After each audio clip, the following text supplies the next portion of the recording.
Vážené dámy, vážení pani, moje meno je Lucia Lednárová-Dítetová a som veľmi rada, že vás v mene spoločnosti Trexim Bratislava môžem privítať na záverečnej konferencii projektu Skillsight Real-Time Monitor zručností. Zajtra si naše deti, študenti, žiaci prevezmú vysvedčenia, ktoré sú tiež vizitkou hodnotenia ich vedomostí a zručností. Zároveň nám v Slovenskej republike beží niekoľko projektov, ktoré sú venované rozvoju zručností dospelých, či už sú to individuálne vzdelávacie účty, alebo zručnosti pre trh práce, ktoré organizujú úrady práce. Zároveň aj mnohí z vás ste súčasťou projektov, ktoré sa venujú hodnoteniu kvality škôl a školských zariadení, projektov, ktoré sa venujú prognózovaniu vývoja na trhu práce, respektíve inovácií, ktoré zásadným spôsobom menia požiadavky na zručnosti.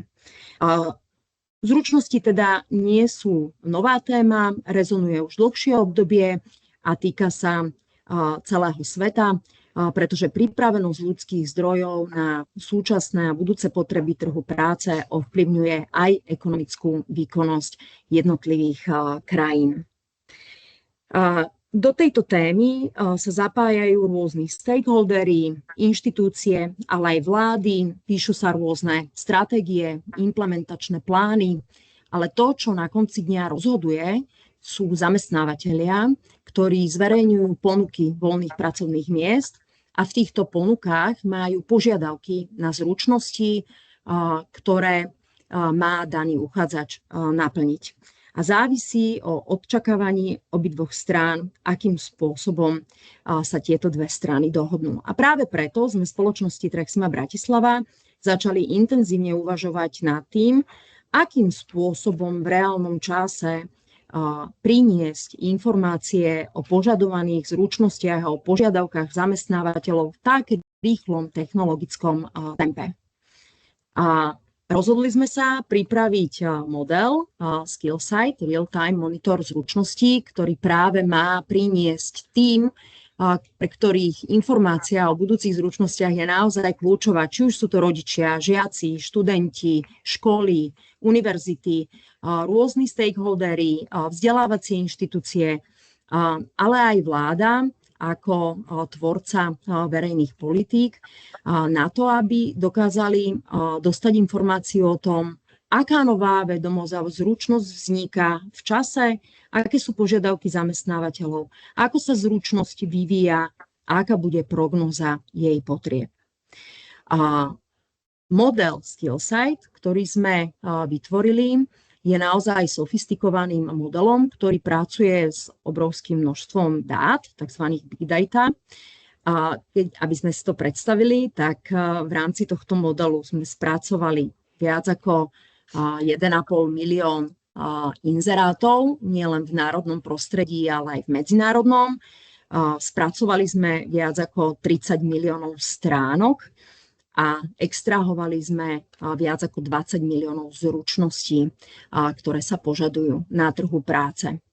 Čo je dôležité, tento model pracuje s umelou inteligenciou a so strojovým učením, aby sme dokázali nielen analyzovať tieto zručnosti, ale dokázali ich kategorizovať a dokázali ich previazať na medzinárodné a národné číselníky a klasifikácie, tak aby práve stakeholdery, ale aj všetky ostatné cieľové skupiny s týmito parametrami dokázali pracovať. Keďže sme výskumno-štatistickou organizáciou, nejde len o databázu zručností, ale ide o nástroj, ktorým je možné tieto zručnosti nielen zobrazovať, ale aj triediť podľa rôznych kritérií, či už sú to odvetvia, regióny, povolania, respektíve medzinárodné prostredie.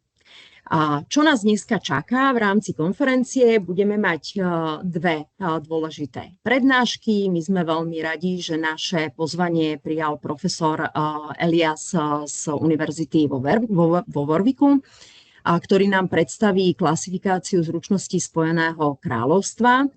Predstaví vám to, ako klasifikácia zručností vzniká, akým spôsobom funguje, akým spôsobom sa prepája na jednotlivé povolania, kvalifikácie a teda ukáže vám aj, akým spôsobom ju práve využívajú stakeholdery v Spojenom kráľovstve.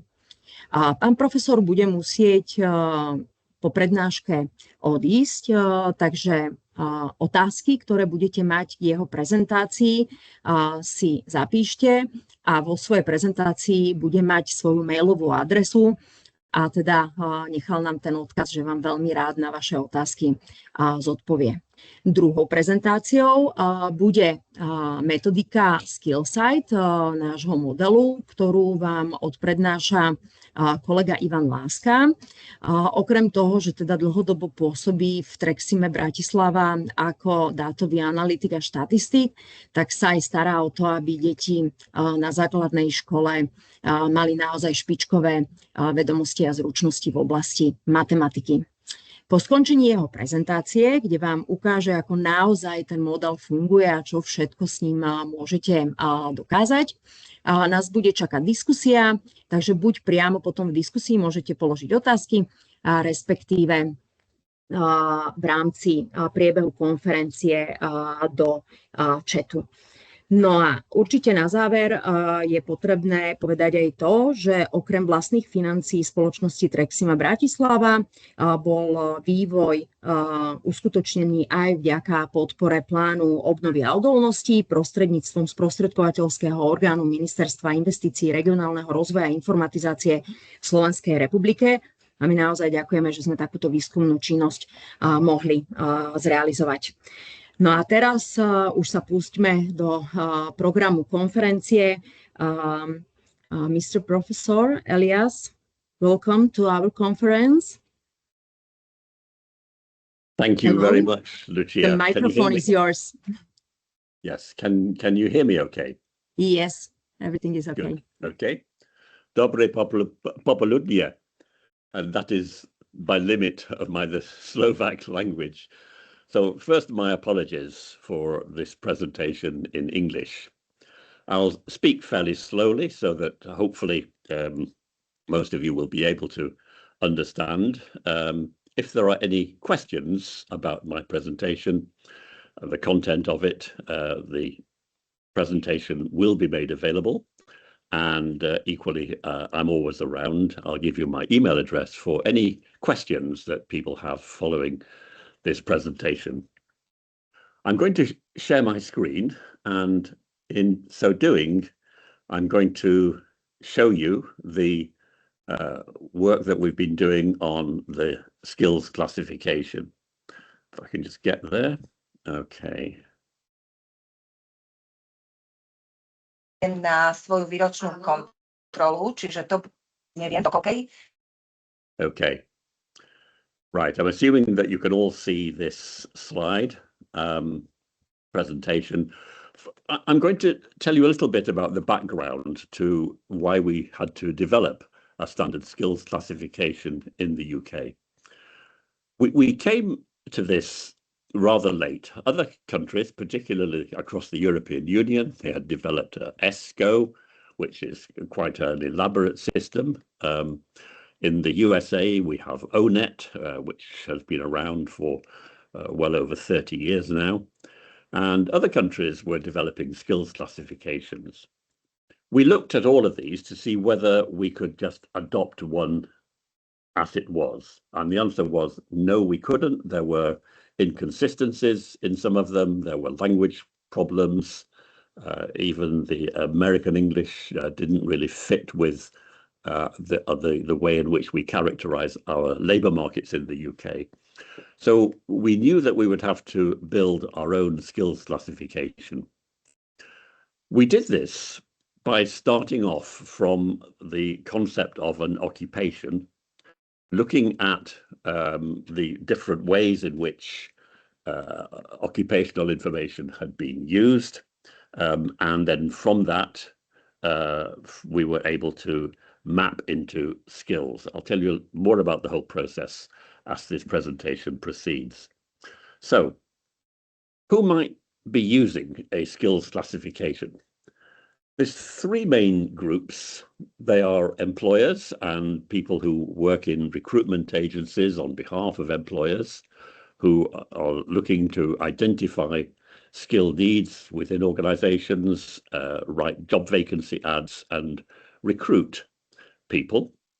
Then there are job seekers who write their own CVs or who have information about jobs that they've held in the past. They may have particular skills.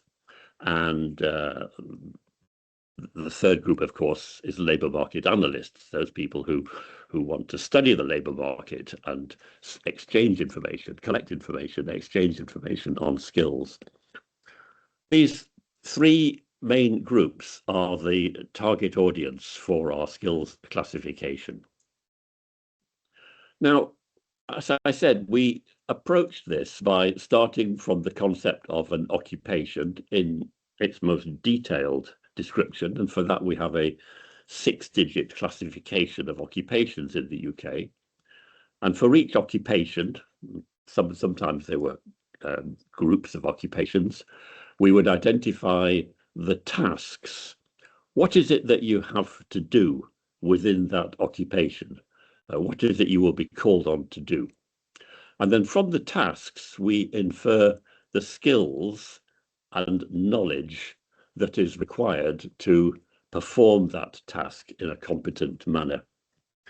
And we keep separate the concept of an occupational skill from the concept of the occupational knowledge required to operationalize that skill. So, for example, I could read all kinds of manuals on how to fly a Boeing 747, but that would not make me competent to fly because, of course, I do not have the skills, the experience, even though I might have all of the requisite knowledge.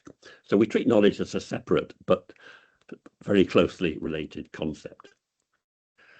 We also identify what we call core skills, and these are more the characteristics of the individual rather than the job. So they might refer to concepts such as leadership, reading, writing, innovative behaviors, etc. And we've identified 13 core skills, and each occupation in our classification has got a set of skills associated with it. It's a hierarchical classification, so we group these into groups, areas, and domains at the highest level for people who want to be able to refer to information in a broader fashion than at the more detailed level. So that's the internal structure of our classification. As I said, we start from jobs, we identify tasks, and from tasks we infer the skills and the knowledge, and then we link those to relevant courses and qualifications. Now, you might ask, why didn't we just ask people for information on skills directly? The answer is simple. If you put that question to people, they have great difficulty telling you what skills they have because they don't have a common language. They might just say, I'm a skilled pipe fitter, or I'm a dentist and I've got dental skills, etc. But it's the tasks that enable us to identify with much more precision the skills that are required to perform those tasks, and equally the knowledge that's required for competent performance. So here's an example snapshot of what it might look like. If we start with the broad domain of skills, which are called serving and caring skills, the next level down, these subdivide into a set of skill areas, and I've just shown 2 of them there. There's more than that, obviously. Providing personal care or providing hair and cosmetic services, quite different. If I go with the personal care and support services, at the more detailed level, that might be providing childcare services or providing end-of-life care, for example. And at the very detailed level of the classification, childcare would break down into care for young children or arranging childcare or educational settings for child safety, etc. These then, any one of these, care for young children. We have a set of tasks associated with that particular skill and the occupations that those tasks, within which those tasks are required. And of course, the knowledge that's required as well. So that gives you an idea of how there's a kind of loop within our system from occupations through skills in quite some detail to tasks, to knowledge and to qualifications. So why do we need such a complex classification? Well, the answer is simple. The labour market is a complex place. I'll tell you more about how we had to address the issue of complexity in a moment. How is it you can enter this enormous linked database, and what could you gain from doing so? I haven't said much about the core skills. I mentioned them briefly. There's 13 of them. These are the core skills that we've identified. You're probably very familiar with all of these. And each of these are much more a characteristic of the individual than of the job. And that's the essential difference between occupational skills and core skills. You might wonder how we did all this. We started 2 years ago, and we've now got a fully developed and implemented classification. How did we do this so quickly? Well, we borrowed information wherever we could, that which was publicly available. So we've taken information out of ESCO. Within the UK, of course, we've got quite a bit of information that being used by different agencies. ONET and other UK sources, so ONET USA and other UK sources, gave us a lot of information on skills. We put all these together, and we have to deduplicate them, we have to cluster them, validate them first of all, cluster, merge and deduplicate. Quite an enormous task, but here we make extensive use of AI tools to help us with what's going on. Then there's a big validation process, and we have a huge library of 14 million or so job vacancies that we've scraped off the web, and we can use AI tools to extract information on skills from these job vacancies and then pose the question, does this fit into our classification, or do we have to modify our classification in some way? So there's quite a big validation task using up-to-date job vacancy information. The same process was used for knowledge and for qualifications, and that gave us about 3,300 skills, each with a skill label. We're very keen to standardize the language. So there's always a verb, a doing word that starts the description of the skill or the skill label. And in fact, these 70 odd, I can't quite see them at the moment. Hang on a moment. Yeah, these 45 verbs cover 76% of all of the skill labels that we have in our classification.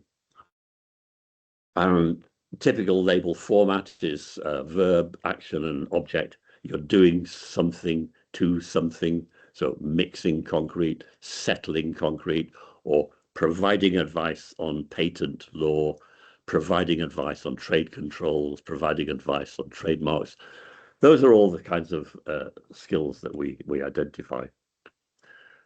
We're now we're kind of moving through a different kind of validation phase, because now we have put this classification out into the wild and asking people to use it.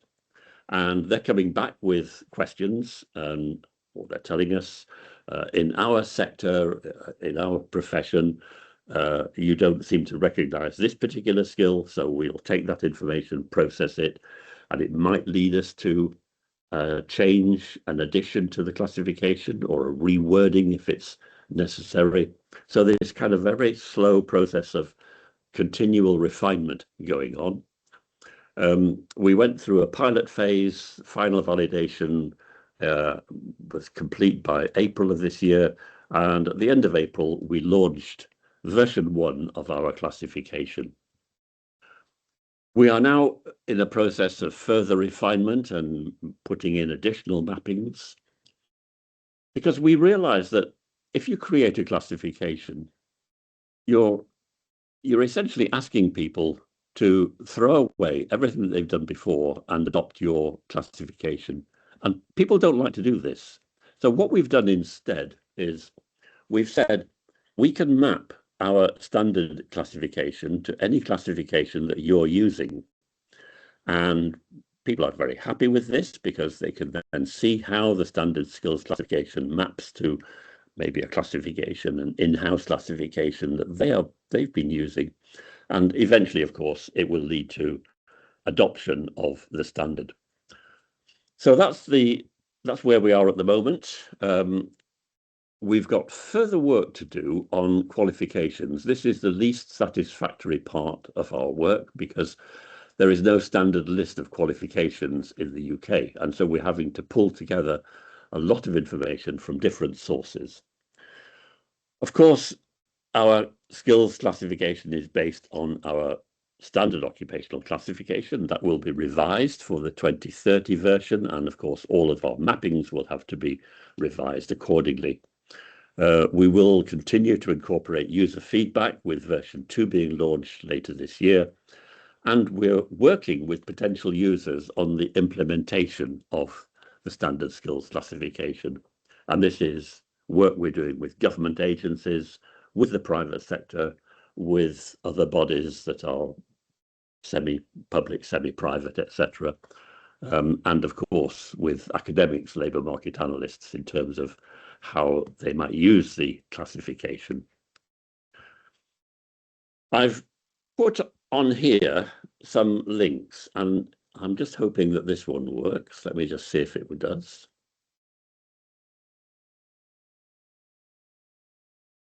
Yes. This is the Skills Explorer tool. And this is the tool, the software that is the interface with our classification. And it's very flexible. You can search for a skill, you can search for an occupation, you can search for a knowledge area. So I might put in here, let me have a think, pipe fitter. And I can see then that that's an occupation. There are other occupations which are related here. And then there's a list of skills. I can click on any of these and it will take me then to the skills associated with one of the skills associated with pipe fitting, which is to produce pipe wells. And then I see a list here of related skills. And this is quite interesting because this is going to help me to, if you're a careers advisor, you might want to say, well, which of these related skills do you possess already? Is it underwater welding? Is it producing plate wells? What else can you do besides just welding pipes? And equally, there are related tasks. And over here, you see related occupations. And this is quite interesting because this is an area where we've decided that there is sufficient overlap with the skills in these occupations and the one that you're looking at for us to be able to say, actually, this is a closely related occupation. And you might want to look at, if you're a job seeker, you might want to be looking for work in this area. It gives you information about the industrial sectors in which that skill is used and related knowledge. And here the potentially related qualification. And here there is a qualification I can take at quite a high level. It's an apprenticeship and it's a pipe welding apprenticeship. So I think you can get a feel with this for all sorts of ways in which this classification could be used flexibly by employers who are trying to write a job vacancy ad, by job seekers who might be writing a CV or engaging with a careers advisor, or a labour market analyst who wants to understand much more about the skills associated with, say, a particular occupation. What we can also do it's completely open. You can download any of the underlying data sets as Excel files.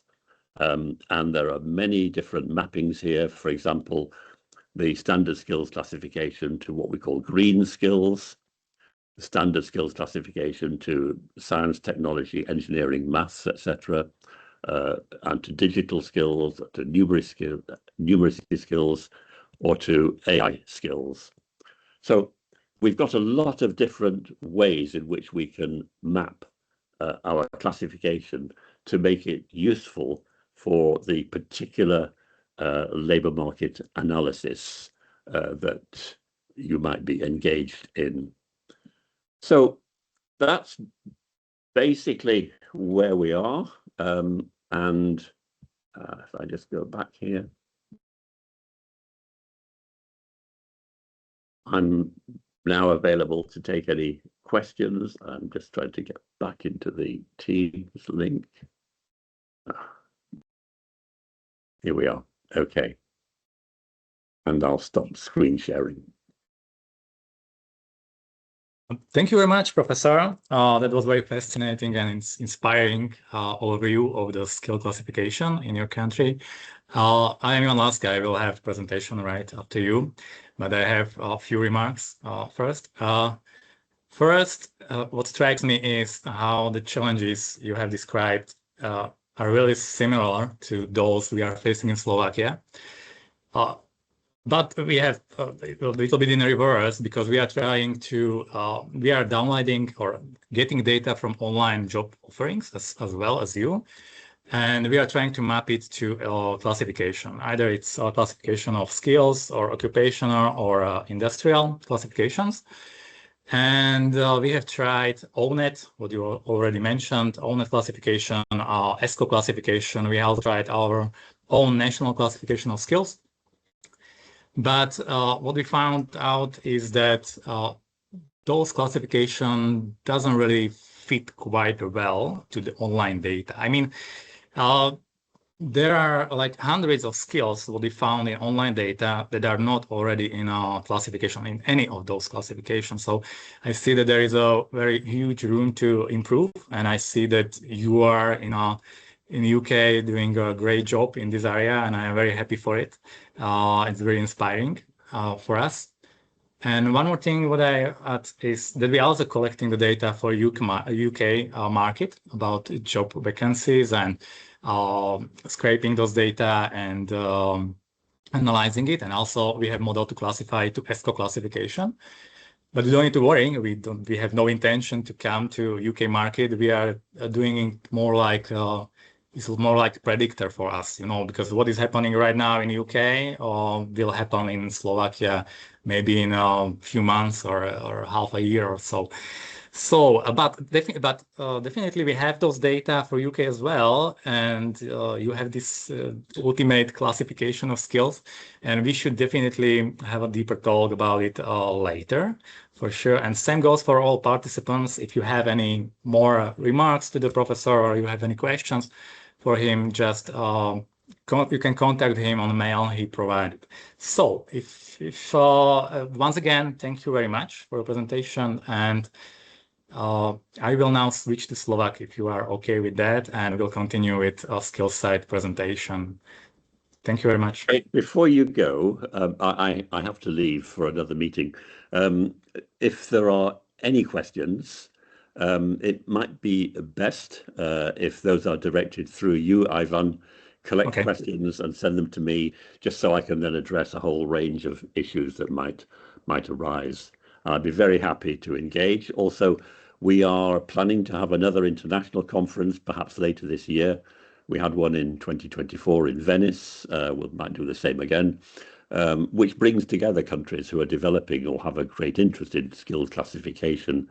And that includes Singapore, Australia, the USA, Canada, Netherlands, and hopefully yourselves. So keep an eye open, and at a relevant time when we are a bit more organized, hopefully we'll be in touch about a wider international meeting. Thank you very much indeed. And it was very nice to talk to everybody here. And as I say, I look forward to receiving questions from you. So Okay. goodbye from me. Thank you very much. Thank you very much. Goodbye. I will collect all the remarks or messages. So, okay, myslím, že môžem takto prirodzene svičnúť do slovenského jazyka, takže prosím vás, počuli ste, budeme zbierať my tie prípadné nejaké otázky na pána profesora, takže nám ich ľudne hoďte do chatu a my ich na konci potom zozbierame a mu ich pošleme, ak budú priamo na ňo. Ak budú na nás, tak samozrejme nás sa môžete dopytovať, tak radi odpovieme ešte počas diskusie, ktorá je v rámci tohto stretnutia. Čiže ja by som teda začal, som veľmi rád, že sme sa v takomto hojnom počte tu zišli, aj v pestrom počte z rôznych inštitúcií, čiže očividne tá téma skillov je celkom in. A ja vám dnes ukážem, že v skutočnosti od dnešného dňa otvárame takú novú kapitolu sledovania požiadaviek na zručnosti na Slovensku. Práve vďaka tomuto projektu Skillsight už momentálne vieme sledovať v reálnom čase, aké sú požiadavky zamestnávateľov na slovenskom trhu. Vieme sledovať ich aj v čase, to znamená, vieme ich vyhodnotiť historicky až do súčasnosti. A keďže máme historický vývoj, vieme, či rastú, ktoré rastú skily, ktoré klesajú, vieme ich definovať aj do budúcna, spraviť na ich prognostické modely. Čiže vieme sa pozrieť aj do budúcna. To tam všetko ukážem. Budete vidieť aj na dashboarde, ktorý budete mať k dispozícii, čiže už je tu ostaňte s nami, pretože budete vidieť tie dáta v reálnom čase, ako sa hýbu, budeme si sledovať konkrétne zručnosti, ale najskôr, teda nebudem predbiehať, najskôr by ste mali teda poznať, o čom trošku, akým spôsobom sa tie dáta získavajú a čo je celé pod tou kapotou toho autíčka, ktoré vám potom ukážem. Takže skôr si pozrieme na ten motor, čo to všetko riadi a nakoniec si pozrieme potom v druhej polovici prezentácie si pozrieme dáta, ktoré sú aj na webe pre vás dostupné a akým spôsobom sa k nemu môžete dostať, všetko si povieme. Čiže tak a ja dám zdieľať moju obrazovku a prezentáciu. Dám celú obrazovku, lebo rovno potom budeme vlastne riešiť aj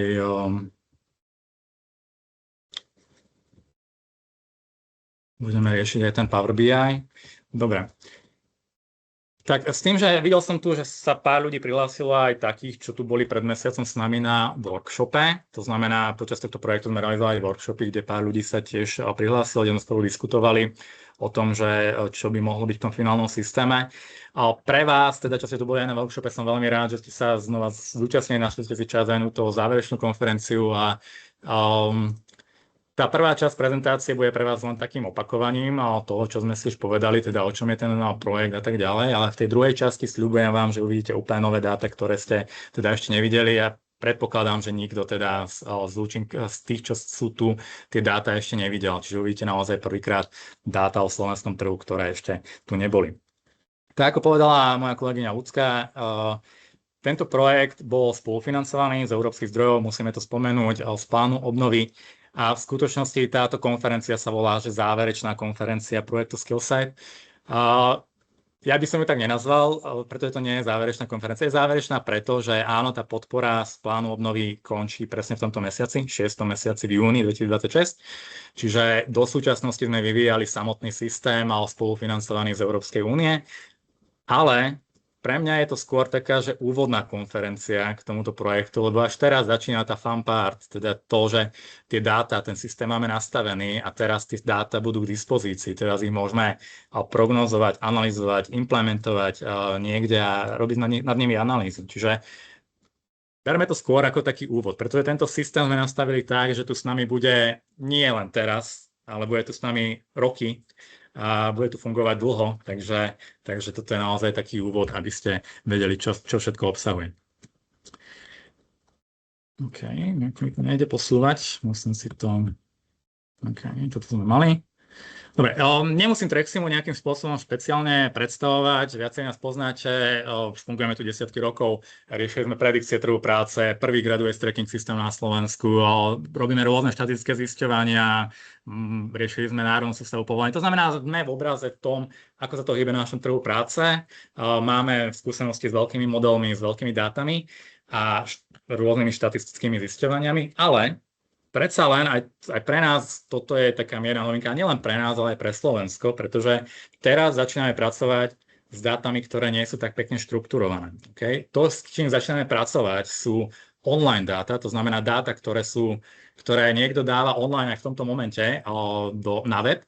A jednoducho to sú dáta, ktoré sú voľný text. A tento voľný text, to nie sú také pekné dáta, s akými sme zvyknutí pracovať, že si zistíte nejaké zisťovanie a máte pekne v stĺpčekoch identifikované premenné a potom si na tým spravíte kontingenčnú tabulku alebo nejaké grafy a podobné záležitosti. To sú dáta, kde máte 10-stranové texty voľného textu a z tohto musíte vyťažiť to, čo potrebujete. A o tom je ten projekt Skillsight. To znamená, aj v tomto momente reálne získava dáta z online webov a snaží sa z nich vybrať to, čo je podstatné, klasifikovať ich do klasifikácie, ktoré sú pre nás kľúčové, následne to dať do vyhodnotenia aj do prognóz a do všetkých dát, ktoré vám následne ukážem. Čiže je to taká novinka. OK. Čo je teda cieľom projektu? Cieľom tohto projektu je vytvoriť systém real-time monitor zručností, kde si viete pozrieť, aké sú momentálne dopytované zručnosti na trhu, a to aj podľa rôznych profesí, podľa odvetví v rôznych regiónoch, viete si to porovnať aj medzinárodného pohľadu. To, čo je kľúčové na tom, je to real-time. Okay? To znamená real-time, a ja vám tu ukážem na konci na tých dátach, že teraz tu máme jún, ešte neskončil ani jún a vy v tých dátach uvidíte už dáta aj za jún 2026. To je práve to real time, že momentálne sa zbiera, aj momentálne, prečo to ako hovorím, sa zbierajú nejaké dáta a priamo sa všetky tie kroky od ich vyťahnutie, čo je z nich dôležité, klasifikácie až po prognózy a analytiku sa robia automatizovane na pozadí. Okay, to je cieľom toho projektu. Ono v súčasnosti Existuje pár systémov, ktoré sa tiež snažia získavať online dáta o zručnostiach z rôznych pracovných portálov. Nie na Slovensku, vo svete ich je pár, to znamená na prstoch jednej ruky by ste ich spočítali, ale žiadny z nich nie je reálne real time. Všetky fungujú tak, že si sa získajú tie dáta, získajú sa kvantum dát, povedzme za rok, alebo štvrť rok, alebo pol roka. Následne ale ich spracovávajú ľudia, to znamená trvá ďalšieho pol roka alebo niekoľko mesiacov, kým sa spracujú a vyhodnotia a následne môžete vidieť nejaké vyhodnotenie. Tento systém má ten základ taký istý, to znamená tiež získavame online dáta, ale ten zvyšok je nastavený tak, aby naozaj fungoval v reálnom čase, aby analyzoval to v reálnom čase, aj vyhodnocoval v reálnom čase a aby ste mohli vidieť aj vývoj tých jednotlivých dopytov na skily. O tom všetko vám to bude jasnejšie, keď vám ukážem konkrétne dáta. Ja si musím kontrolovať aj čas, aby sme to teda stihli tak, ako máme v pláne. A teda cieľom tejto konferencie je vám predstaviť ten systém, predsa len ste z rôznych oblastí, používate zručnosti v rôznych formách, rôznym spôsobom a určite nájdete spôsoby, alebo možno, že v určitej fáze vášho odborného života zistíte, že takéto niečo by ste potrebovali, tak viete, že takéto niečo existuje a môžete sa na to obrátiť.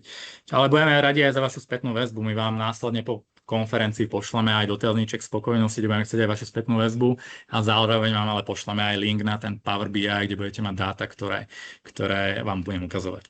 Čiže v rýchlosti o projekte, ten projekt začal nie až tak dávno, v skutočnosti koncom minulého roka. Pred mesiacom sme mali workshopy k tomuto projektu.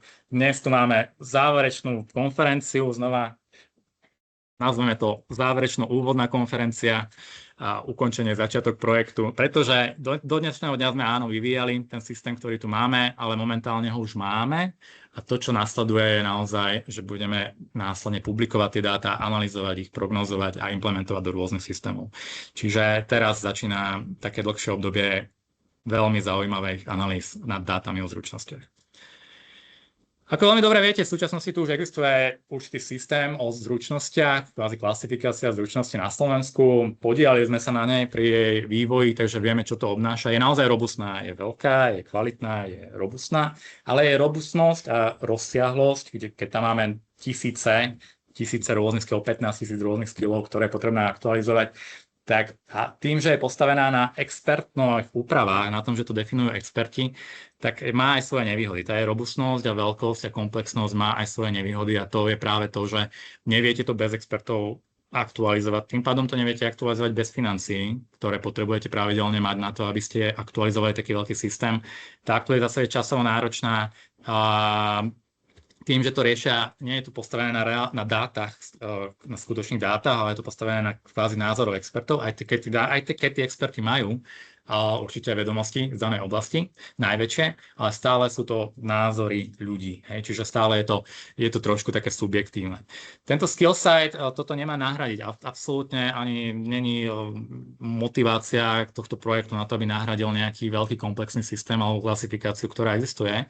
Práve naopak mal by fungovať tak, že ju doplňajú o reálne dáta, ktoré momentálne existujú na trhu. Preto je tento systém je naozaj plne automatizovaný. Máte okamžité dáta, je nezávislý od financovania, to znamená, dokážete trendy tam analyzovať. Keďže máte trendy, to, čo má ten súčasný systém na Slovensku, je nevýhody, že neviete sa pozrieť na vývoj zručnosti, neviete sa pozrieť na to, že aké zručnosti boli potrebné pred rokom, dvoma, pred 2,5 rokmi, pred 3, pred 4. A tu vám to ukážem, že tuto viete pekne sa pozerať na to presne, aký je ten vývoj. A keď viete ten vývoj sledovať, tak viete zároveň aj prognozovať. Čiže to je veľmi dôležité. Čiže naozaj nesnažíme sa nahradiť existujúci systém, snažíme sa vytvoriť taký doplnok k tomu, aby mohli byť tie dáta tam aktuálne aj bez nutnosti pravidelného financovania a časovej náročnosti. Čiže tak, to, čo je špecifické pre tento systém, ktorý realizujeme, je, že je medzinárodný, to znamená, neriešime to len na Slovenskú republiku, tak ako som hovoril aj pánovi profesorovi Eliasovi, realizujeme to aj za Veľkú Britániu, Nemecko, Českú republiku, Rakúsko, Poľsko, to znamená, máme momentálne to, čo vám ukážem za Slovensko, tak toto isté máme aj za tieto krajiny a je to práve preto, nie, že by sme chceli ísť do týchto krajín nejakým spôsobom riešiť tento systém, ale práve naopak chceme mať tieto ostatné krajiny ako benchmark. To znamená hľadať závislosti, to znamená, ako boli v minulosti dopytované zručnosti v Nemecku napríklad a kedy prišli tieto zručnosti a začali rásť na Slovensku. Nájsť tie vzťahy o tom, že ako predikovať, ako nájsť tie prediktory v tých iných krajinách, kedy to príde ku nám. Okay? Čiže mala by to byť taká pomôcka k tomu systému, taký benchmark pre nás systém zručnosti. Tie dáta, ktoré uvidíte, a ktoré vám ukážeme, ktoré sú na tohto skill site, budú dostupné 2 spôsobmi. Prvý spôsob je dashboardy, ktoré vám aj ukážem, ktoré už budú k dispozícii teraz. Je to taká beta online verzia, to znamená, že ešte stále ešte sa upravujú niektoré veci v tom a to znamená, budú tam pridávať sa ďalšie, ale budete tam k dispozícii, uvidíte tie dashboardy online, to znamená, hoci kto sa k nim môže pripojiť, hoci kto ich môže vidieť, hoci kto si môže pozrieť aj niektoré prognózy, aj vývoj v čase jednotlivých zručností, uvidíte to. Druhá možnosť, ako získavať tieto dáta, sú API. Takisto aj API máme vyvinutú. API znamená, že dokážete sa pripojiť priamo na systém a stiahnuť si dáta v ľubovoľnom člení, ktoré potrebujete. To znamená, potrebujete vedieť, aká bola hodnota tejto zručnosti alebo podiel tejto zručnosti v tomto odvetví, v tomto období, v tomto zamestnaní, v tomto regióne a tak ďalej. Tak dokážete poslať keby príkaz, ktorý vám vráti tieto informácie. To je, keď už sa chcete napojiť napríklad priamo na webe, si to niekde používať, alebo napríklad na analytické účely, alebo napríklad aj na univerzite, proste keď chcete skúmať, potrebujete mať dátové podklady, nielen vizuálne dashboardy. Okay, čiže to sú 2 spôsoby, ako k týmto dátam sa bude dať pristupovať, aj dá. To, čo sú ďalšie kľúčové charakteristiky systému, to som už povedal, že to real time, to znamená, prebieha to non-stop stále. Aktualizácia neprebieha to raz za 4 rok, raz za pol roka, prebieha to non-stop aj v tomto momente. Dobre. To, čo je ďalšie kľúčové, je, že môžeme sledovať vývoj, máme tam vyvinutý prognostický model a je to klasifikované aj na úrovni ISCO, to znamená, vieme podľa zamestnaní, podľa odvetví a hlavne podľa klasifikácie zručnosti ESCO. Sú tam aj regionálne dáta, vieme ísť až na úroveň okresov.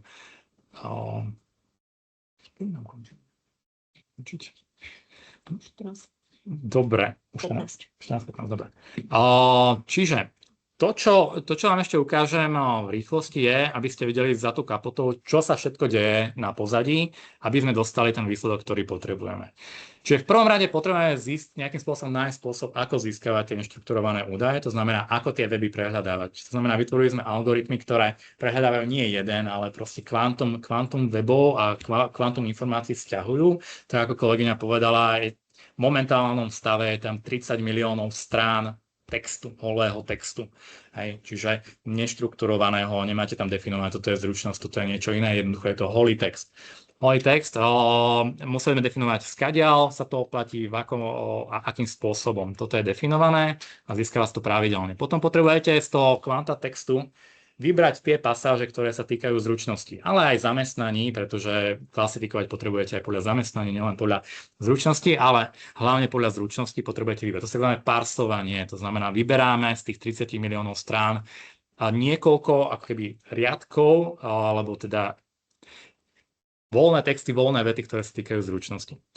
Následne, keď máte voľnú vetu, ktorú napísal nejaký zamestnávateľ, požadujem toto a napísal to nejaké kvetnato alebo nekvetnato, alebo rôzne, ako chcel v danom momente, ako to cítil, tak my potrebujeme nájsť spôsob, ako to priradiť do klasifikácie. Čiže urobiť klasifikačný model, ktorý klasifikuje tieto voľné vety.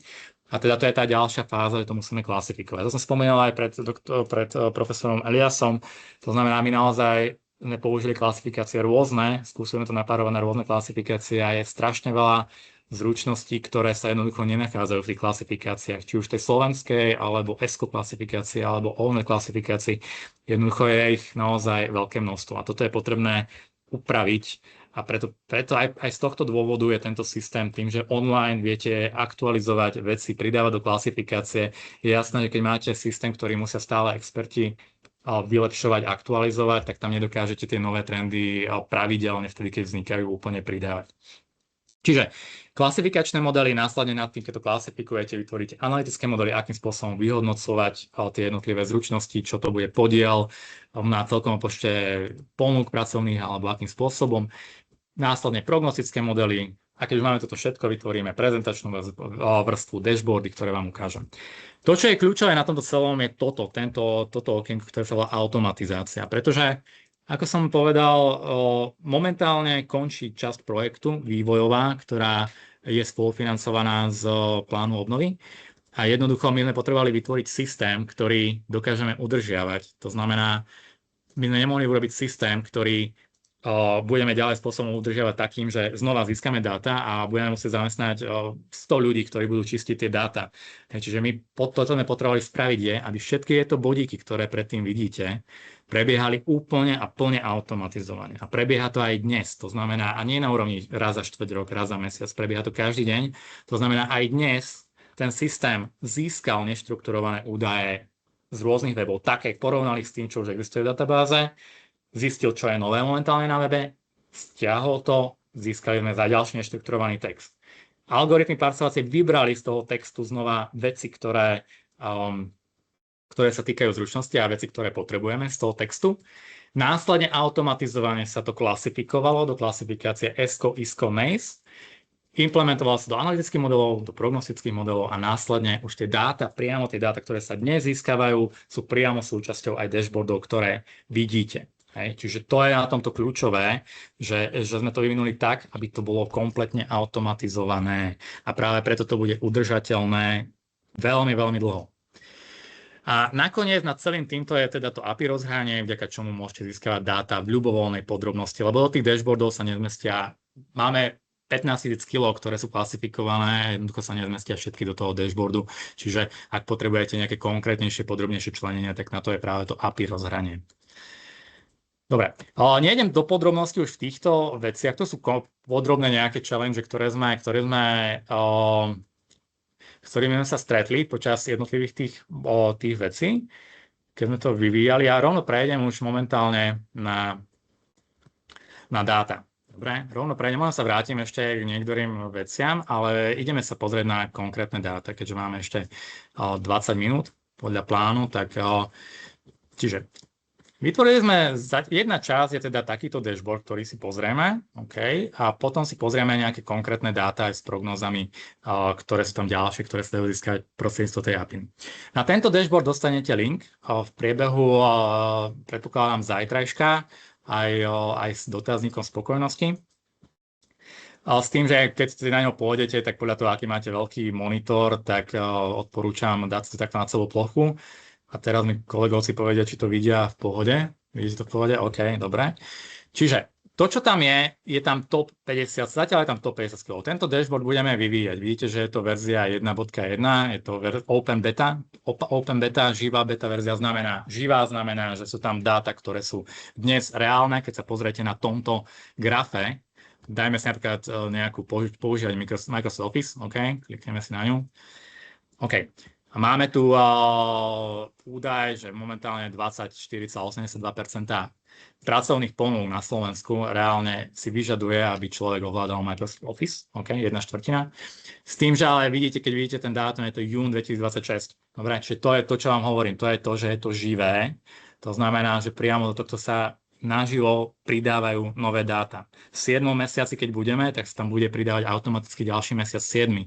Nebude sa čakať na to pol roka, 2 mesiace, mesiac, bude to tam okamžite. To je tá kľúčová vec. To, čo je ďalšia vec, ktorá to nachádza, je okrem toho vývoja historického, ktorý tam vidíte, ktorý teda vidíte pri tomto. Ja si kliknem napríklad na niečo iné ešte, Microsoft Word, aby ste videli, ako to mení. Alebo zásady tímovej práce, povedzme. Okay. Čiže to, čo tam máte ovláda zásady tímovej práce, s tým, že viete, že aký podiel tých jobov, ktoré v jednotlivých mesiacoch, jednotlivých rokov mali túto požiadavku.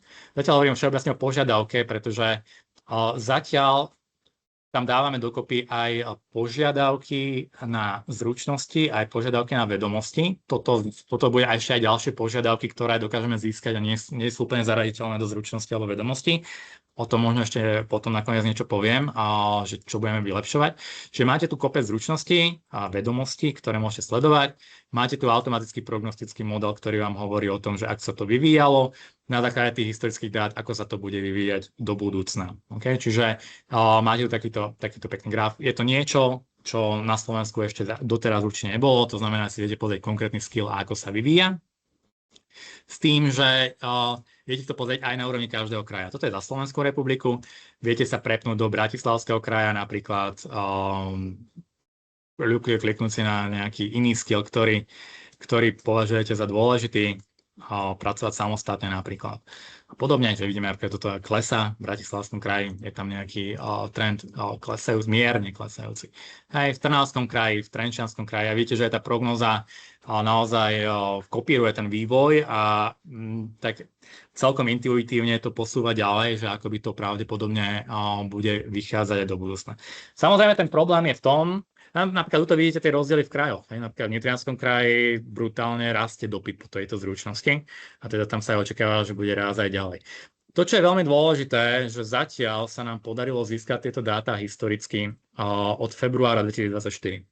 Toto je z jednou veci, ktoré plánujeme implementovať do budúcna, je práve ešte predložiť tieto dáta viac do histórie, čo vieme, akým spôsobom by sa dalo. A máme na to presne definovanú metodiku, že ako to budeme riešiť, ale zatiaľ sú tie dáta od 2024.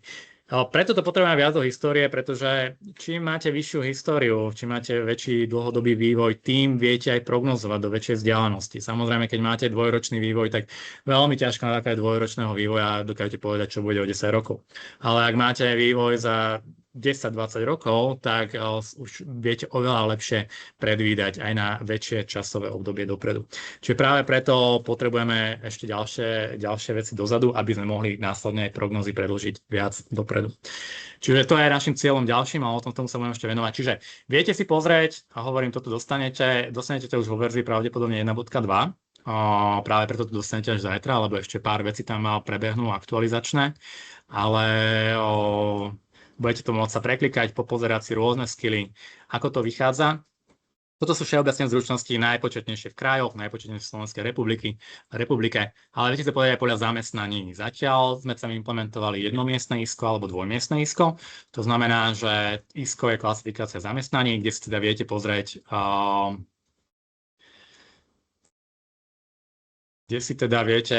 navoliť rôznu dvojmiestnú úroveň ISKA a pozrieť sa, že aké sú tam zručnosti. Alebo si viete navoliť rôznu jednomiestnú úroveň ISKA a pozrieť sa, aké sú tam požadované zručnosti. Napríklad pri špecialistoch, keď som klikol na jednomiestne ISKO, tak najčastejší skill, ktorý sa požaduje všeobecne, je angličtina. Tak samozrejme tým, že to špecialisti všeobecne, tak tie špecifické skily, ktoré potrebujete, napríklad tí špecialistov, v lekárstve, tak oni sú potrebné len v lekárstve. Toto je podiel na všeobecne všetkých pracovných ponúkach na Slovensku v tomto momente. Ak chcete pozrieť, ako je to pri tých špecialistov v lekárstve, musíte si navoliť samozrejme tých špecialistov v zdravotníctve. Takže tak. A takisto, ako ste viete pozrieť podľa zamestnaní, sem potom budú pribúdať veci, to znamená, nebudeme tam zobrazovať top 50, bude tam možno top 100 zručností neskôr. Okrem dvojmiestneho iska tam bude aj štvormiestne isko, čiže vieme na podrobnejšie zamestnania a podobné záležitosti.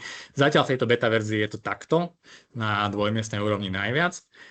Takisto ale aj podľa odvetví sa to dá pozerať. Hej. Čiže viete si pozrieť, v akom odvetví, ktoré zručnosti sú najčastejšie, s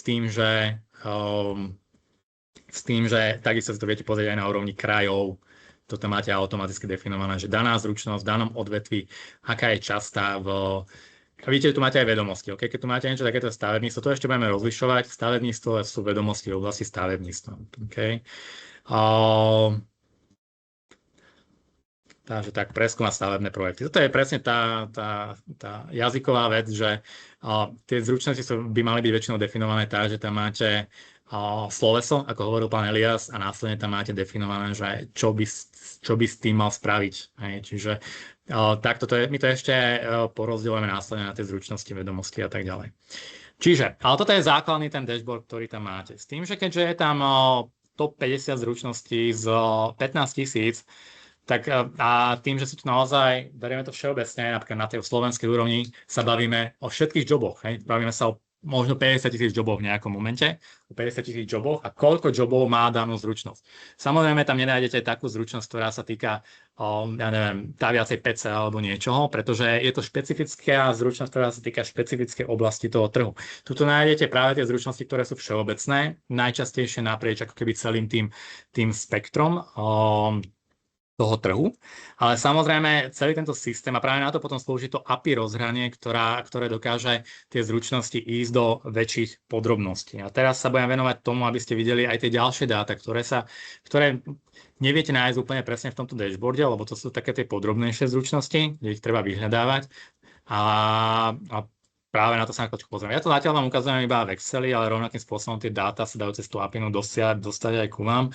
Čiže ja vám ukážem, koľko je tu teda rôznych tých naozaj zručností, ktoré sa tu dajú vyplniť, v ktorých to vlastne máme získané. Čiže bavíme sa o tisícoch rôznych zručností. Čiže, a pozrieme si, ale dnes nemáme čas si prejsť úplne všetky, tak si pozrieme aspoň pár takých zaujímavých. Dobre, čiže ukážeme si niektoré, ktoré klesajú. Napríklad sú tam programátorské jazyky, ktoré sú momentálne na ústupe, napríklad také PHPčko, čiže aj napríklad v oblasti IT alebo počítačov klesajú niektoré veci. Hej, PHPčko nám klesá práve preto, že ho nahrádzajú iné systémy. A to, čo je napríklad zaujímavé, že to PHPčko je často nahrádzané napríklad Reactom, čo je vlastne tiež programovací jazyk, tak ten React, napríklad, to hovorím ako príklad, nie je v klasifikácii ESCO. Aj toto sú všetko klasifikačné položky ESCO. Aj tieto názvy, ktoré tu máte, to sú oficiálne položky ESCO klasifikácie. To znamená, to už sú zaklasifikované veci, ktoré sme získali z tých webov do klasifikácie ESCO. A presne, ale to, čo som hovoril aj pánovi Eliasovi, že tie klasifikácie nemajú tie nové veci, ktoré by sme tam potrebovali mať a ktoré vidíme v tých inzerátoch. A napríklad v tomto prípade PHP tam síce je, lebo je to starší programovací jazyk, ale napríklad ten React tam nie je a podobne. To, čo napríklad klesá tiež, keď sa pozrieme, toto tu máte inak tým oranžovým, budete mať reálne dáta historické a tým modrým v tomto prípade budete mať prognózu, ktorá tam je. Ale to vám ukazujem preto, že tá prognóza aj tie historické dáta sú k dispozícii na úrovni naozaj všetkých týchto zručností, ktoré tu sú. Napríklad to, čo klesá, sú napríklad Microsoft veci, aj keď sú stále jedný z najpočetnejších, zručnosti všeobecne, všeobecne, keď nejdeme do konkrétneho odvetvia alebo konkrétneho zamestnania, tak všeobecne na trhu samozrejme človek to potrebuje vedieť. Ale keď sa pozrieme na ten vývoj, historicky napríklad aj ten Microsoft Excel, čo je inak tiež niečo, čo sme pridali do tej klasifikácie, pretože toto sme považovali za extrémnu nutnosť, aby to tam bolo, pretože není to v tej klasifikácii ESCO takisto. Ale čiže niektoré už sú tam, už je rozšírená trošku tá klasifikácia, my ju postupne rozširujeme a ešte budeme ďalej rozširovať o nové veci, ktoré tam nie sú. Ale používam napríklad ten Microsoft Excel. Vidíte to, že to klesá. Takisto, keď si pozrieme, ja neviem, Začnem s tými, čo klesajú, potom sa pozrieme na tí, ktoré by mali rásť. Takisto máme aj Microsoft Word, nám klesá, takisto aj, ale stále sa jedná o jeden zo zručností a používať ho sa jedná o jeden z najpočetnejších na tom trhu. Hej. Bavíme sa o 1/5 všetkých jobov, kde to potrebujete na Slovensku, ale mierne to klesá. Takisto aj PowerPoint. Prakticky jediná Microsoft vec, ktorá nám rastie, je práve tá, s ktorú momentálne rozprávame. Hej. A to je Microsoft Teams, teda požiadavky na Microsoft Teams, tam to vidíme, že nám to pekne rastie. To, čo nám napríklad ešte klesá, sú rôzne manuálne veci, ale napríklad aj pracovať na zmeny, to znamená, to je tiež niečo, čo sa dostáva do úzadia. Mierne to klesá a vieme to teda prognozovať, že kam to asi bude klesať. Čo je tiež také historické ešte, čo by sme si mohli pozrieť, aby 10-prstová metóda. Stopklad, OK, to je niečo, čo sme niekedy potrebovali rýchlo písať. Na obchodnej akadémii sa to učí, no tento graf nebudeme ukazovať na obchodnej akadémii, keď sa to deti budú učiť, ale akože stále je fajn vedieť rýchlo písať, ale tak nie je to už ako požiadavka na nejaké zručnosti.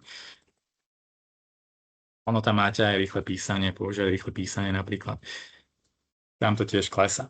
To, čo je zaujímavé, klesá nám tiež napríklad SAP, čo je systém, ktorý je stále používaný vo veľkom, ale niekedy to bolo oveľa viac na Slovensku, to znamená aj napríklad toto nám mierne klesá.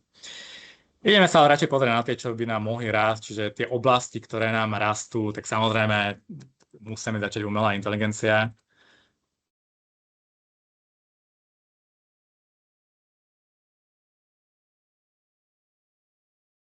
Dobre. No ale zatiaľ práve tým, že to S-ko nebolo dlho aktualizované, alebo nie, že dlho, ale nebolo aktualizované určite posledné 2 roky minimálne, alebo 3, tak tá umelá inteligencia by si zaslúžila mať viac samostatných zručností, ale zatiaľ je to akoby táto jedna. Ale tam, čo krásne vidíte, v tom 2023. aprílom 2023. 24. nám prišlo ChatGPT, OK? A vidíte, že tá požiadavka na to ovládať nejaké princípy umelej inteligencie boli úplne miniatúrne a vidíte, že sa to zrástlo to, aj keď je to stále na úrovni všetkých tých jobov na Slovensku, ktoré máme na úrovni 0,6%, ale znova, keď máte 50 000 jobov, tak je to relatívne dosť. Ale to, čo je podstatné, to zrástlo 6-násobne, alebo teda niekoľkonásobne v priebehu 2 rokov. A tuto vidíte krásne tie trendy a vidíte, že tie trendy budú pokračovať do budúcna. Ale samozrejme, to, čo je momentálne úplne iné, sú všetko s dátami, čiže keď si dáme, že napríklad ideme za radom dátová analytika. OK, všetko s dátami, momentálne tým, že tých dát je strašne veľa, tak všetko nám rastie. Čiže dátová analytika, úplne rasty, dátová, dajme ďalej, data scientist, že to je také momentálne dátová veda.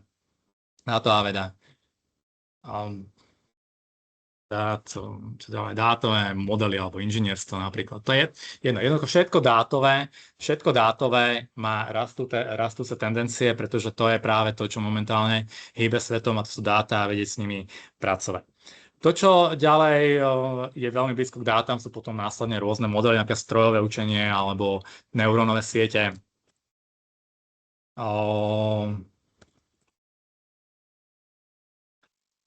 Učenie, OK. Čiže máte strojové učenie, rastúce alebo neurónové siete. Ja vám to ukazujem naozaj strašne rýchlo a ukazujem to strašne, napríklad je to neurónne siete, to máte krásne, pozrite sa, akým spôsobom to rastie extrémne v súčasnosti a v minulosti to pritom bolo menej dôležité. Ukazujem to teraz iba rýchlo, aby ste vedeli naozaj, že to, čo tu je naozaj extrémne veľa. S tým úzko súvisí, keď máte dáta, máte neurónne siete, musíte to vedieť niekde robiť, aj väčšinou sa to robí v Pythone. V skutočnosti aj väčšina vecí, ktoré bežia v tomto projekte, bežia v Pythone, čiže ten Python naozaj vyhráva na plnej čiare v tej dátovej analytike momentálne a rastie ten dopyt aj v súčasnosti. Dobre, To isté, čo platí o dátach, umelej inteligencii, strojovom učení, to isté platí o cloudových technológiách, čiže ešte cloud si sem dáme rôzne cloudové technológie, napríklad, napríklad toto. Ale znova, napríklad ESCO klasifikácie zamestnávateľia často definujú presne, že aké cloudové technológie potrebujú, napríklad či je to Amazon Web Service, AWS, alebo je to niečo iné. A my vlastne v tej klasifikácii ESCO nemáme dostatok priestoru na to, aby sme to zaklasifikovali do toho podrobného. Čiže strácame určitú časť informácií a preto ešte tú ESCO klasifikáciu budeme upravovať. Dobre, ja len ešte ukážem pár jazykov a to je všetko a ešte sa vrátim trošku do prezentácie a vlastne, lebo nám čas sa nám končí, čiže ja ukážem angličtina. To je jeden z tých, ktoré by som povedal stagnujú, až mierne klesajú. Stále najpočetnejším skillom, ktorý potrebujete všeobecne na trhu, keď neberete do úvahy nejaké konkrétne zamestnania a tak ďalej. Všeobecne najčastejším, ale ako keby je tam mierny pokles. To, čo je zaujímavé, je napríklad slovenčina. Odkedy teda nám sem prišlo dosť veľa migrantov, tak tá slovenčina nám ako keby dosť veľmi rastie, že v tých požiadavkách je požiadavka na to špecifikovaná, že potrebujem, aby ste mali dobrú slovenčinu. A keď sa dáme ukrajinčina, čo myslíte, bude rásť tiež? Asi určite, že. Čiže takisto rastie tá požiadavka na vedomosť ukrajinčina. Dobre. Za mňa to, čo som stihol v danom reálnom čase, tak som vám mohol ukázať, to som vám ukázal. O ďalších veciach môžeme ešte inokedy porozprávať sa. To, čo vám ešte poviem, tým, že som vám hovoril, že v tej klasifikácii ESCO, ale v žiadnej klasifikácii, ktorú sme sa snažili pozrieť, chýba tam strašne veľa zručností, ktoré reálne sú požadované. Preto našim cieľom ďalším bude doplňať tieto klasifikácie, kontaktovať možno aj oficiálne inštitúcie, ktoré ich majú na starosti, kde im navrhneme, že akým spôsobom by sa to dalo aktualizovať. To, čo ďalej potrebujeme, je, zbierame počas toho, ako to riešime, nezbierame len veci, ktoré vieme zaklasifikovať do zručnosti a vedomosti, ale aj veci, ktoré sú akoby také ďalšie požiadavky. Napríklad bolo tam, že príjemný vzhľad. Hej, alebo niečo proste máte definované zamestnávateľom, čo je škoda len tak zahodiť, pretože nemáte na to zručnosť, ale proste, čiže zbierame takéto ďalšie požiadavky, ktoré musíme nájsť nejaký spôsob, ako ich tiež vyhodnocovať, ale máme ich kopec, ktoré nevieme zaklasifikovať do zručnosti, ale sú to požiadavky zamestnávateľov také špecifické. To, čo je pre nás kľúčové, momentálne je získať dlhšie historické dáta. Dobre, čiže momentálne ste videli, že to máme za 2,5 roka od 2024. do 2026. Samozrejme, každým mesiacom sa nám bude predĺžovať ten rad, ktorý máme dopredu, ale my ho chceme predĺžiť aj dozadu. To znamená, máme momentálne viacero spôsobov naplánovaných, akým spôsobom to rozšíriť do histórie ešte a na tomto budeme teraz intenzívne pracovať, aby sme mali ďalšie tie veci. Ale tie verejné dashboardy, ktoré som vám ukázal, ako som vám povedal, sú to online živá beta verzia s tým, že je to beta verzia, tak ešte bude doplňaná. Máte tam aj napísané, že ak nájdete nám nejaké veci, ktoré by si chceli doplniť, ktoré tam nesedia, budeme veľmi radi za vašu pripomienku, akúkoľvek. To, čo tam chceme pridať, je to medzinárodné porovnanie, lebo tomu som sa nestihol teraz venovať. Pre mňa bolo momentálne kľúčové to, aby sme si pozreli slovenský systém, ktorý, aby ste pochopili, ako funguje, aký je. Presne rovnakým spôsobom máme tieto dáta aj za Českú republiku, UK, Nemecko, Rakúsko, tak ďalej porovnateľne vieme ich porovnávať na úrovni klasifikácie ESCO, ISCO, NACE vo všetkých týchto krajinách so Slovenskom. To, čo ďalej plánujeme samozrejme ďalej sprístupňovať tie dáta je prostredníctvom toho API rozhrania a samozrejme riešiť podrobnejšie a hlbšie analýzy, pretože my tam máme strašne veľa premenných. My tam sa máme aj premenné to, že koľko sú ponúkané napríklad mzdy pre týchto ľudí, pre týchto skillov, čiže my môžeme odhadovať, akú hodnotu majú jednotlivé skilly, alebo riešiť hlbšiu analytiku, máme dáta na úrovni okresov, máme dáta na úrovni veľkostných kategórií firiem, či sú to slovenské firmy alebo zahraničné, proste na úrovni NACE vieme ísť na úroveň najpodrobnejšiu, aká existuje, hej, čiže vieme ísť na úroveň sektorov, nemusíme ísť na úroveň jednomiestnej NACE. Dobre, a myslím si, že som vyčerpal čas, ktorý mám, dúfam, že som nevyčerpal vás, ale čas, ktorý som mal, som vyčerpal. Čiže teraz by sme mali prejsť do diskusie. Čiže ak boli nejaké otázky, neboli v čete žiadne otázky, tak ak ja neviem, či nechám zatiaľ zdieľať, možno padne otázka, že na nejaký skill konkrétny alebo požiadavka, tak môžem ho ukázať napríklad, že zatiaľ ostávam pri zdieľaní. Ak ktokoľvek, ľudne sa prihláste, alebo kolegovia vás teda pustia. Aké miere, ako vidíš komparáciu, že hlavne využívanie úplne iného metodického postupu od profesora Eliasa na náš fokus. Dobre, ale ja som rád, aby ste počuli všetci, lebo mal som otázku z interného prostredia, tu u nás, čo tu sedíme, viacerí, že ako vidím rozdiel medzi tým, čo prezentoval pán Elias a tým, čo riešime my. Ja tam nevidím ako nejaký rozdiel, že by tam mal byť nejaký zásadný. On rieši niečo iné. Pán Elias sa snaží definovať klasifikáciu zručností, ktorá je, ale uvažuje aj s dátami, ktoré sú z webu. To znamená, kvázi sú tam nejaké prvky toho, že by dokázali ju v reálnom čase aktualizovať. Možno nie úplne v reálnom čase, ale relatívne v dobrom čase a relatívne rýchlo. Hej, toto sú naozaj kľúčové prvky pre nás, ktoré by sme mali implementovať aj do našej klasifikácie na Slovensku. A práve tento systém, ktorý sme vyvinuli, je práve to, čo by tomu mohlo veľmi dobre napomôcť. Okay? Lebo práve toto, že my máme tieto reálne dáta v súčasnosti, tak a aké sú aktuálne požiadavky, tak môžeme práve tú klasifikáciu a ten robustný systém, ktorý na Slovensku už existuje, ju môžeme práve rozširovať o to, aby to zohľadňovalo tie aktuálne dáta, tie aktuálne trendy, aj trendy do budúcna. Čiže tak toto ja vidím. Ale ak teda nejaká otázka aj externého prostredia, budem veľmi rád. Vďačný. Alebo akákoľvek pripomienka, akýkoľvek názor na to, čokoľvek. Nehambite sa.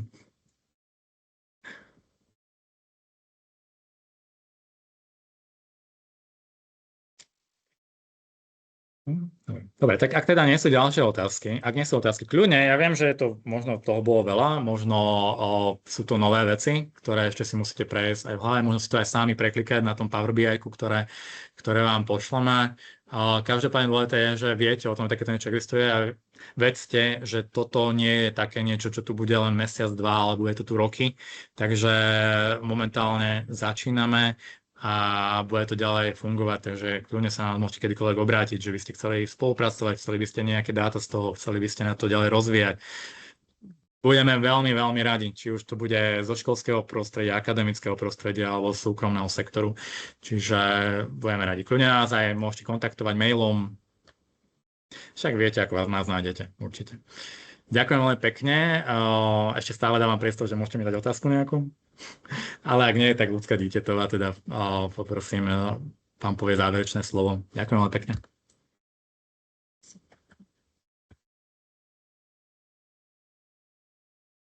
Takže vážené... Dole.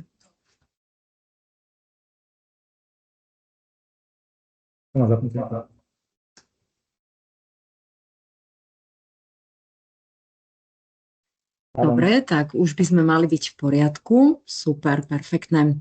Takže, vážené dámy, vážení páni, dostali sme sa teda na záver našej konferencie. Ja by som veľmi rada poďakovala Ivanovi za komplexnú prezentáciu tej metodiky a toho, ako Skillsight vyzerá. A musím povedať, že Trexima od roku 2001 je aktívnou súčasťou rôznych projektov, ktoré monitorovali a prognózovali potreby trhu práce a myslím si, že týmto nástrojom sme sa dostali na úplne iný level toho, čo vlastne vyžaduje technologické tempo a zmeny na trhu práce a myslím si, že vlastne pokiaľ sa bavíme aj o prorastových opatreniach, tak mapovanie zručností je prorastovým opatrením, ktoré môže pomôcť ekonomike sa naštartovať a naozaj nasmerovať či už ľudí pripravujúcich sa pre trh práce alebo dospelých na to, čo na trhu práce je treba. Tak ako už bolo povedané, my vám samozrejme pošleme záznam z tejto konferencie, pošleme vám dotazník, v ktorom sa budeme možno dopytovať viac na vaše názory ohľadom toho, ako by ste si predstavovali práve využitie takéhoto systému. A takisto vám pošleme link, aby ste si mohli Power BI vyskúšať, preklikať a pozrieť sa na jeho možnosti. Určite uvítame, keď nás budete kontaktovať a budeme môcť spoločne rozvíjať spolupráce, pretože takýto nástroj môže byť veľmi užitočný práve pre tvorcov verejných politík a ako som spomínala, najmä pre školy, univerzity a ďalšie vzdelávacie inštitúcie, ktoré potrebujú poznať ten puls dňa, ktoré zručnosti je potrebné rozvíjať. Ja veľmi pekne ďakujem všetkým účastníkom dnešnej záverečnej konferencie. Ďakujeme samozrejme za podporu Ministerstvu investícií, regionálneho rozvoja a informatizácie Slovenskej republiky, že sme mohli takéto aktivity zrealizovať a samozrejme vám budeme priebežne prinášať naše nové objavy a zistenia v oblasti zručnosti. Ďakujem veľmi pekne, prajem vám príjemný zvyšok dňa, prajem vám krásne leto. Dávajte si na seba pozor a zostávame v spojení. Dovidenia. Dovidenia. Ďakujem, dovidenia. Dovidenia. Dovidenia, majte sa. Ďakujeme, dovidenia.